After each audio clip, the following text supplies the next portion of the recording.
Resonance cart. The weights on these sticks each have their own natural frequency. The red weight has a high natural frequency, the yellow weight has a medium natural frequency, and the blue weight has a low natural frequency. When Katie vibrates the cart with a high frequency, the red weight has the largest amplitude.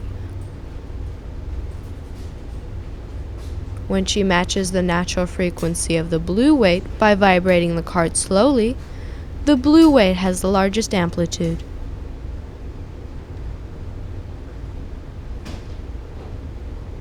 When she matches the natural frequency of the yellow weight resonates with her shaking and has the largest amplitude.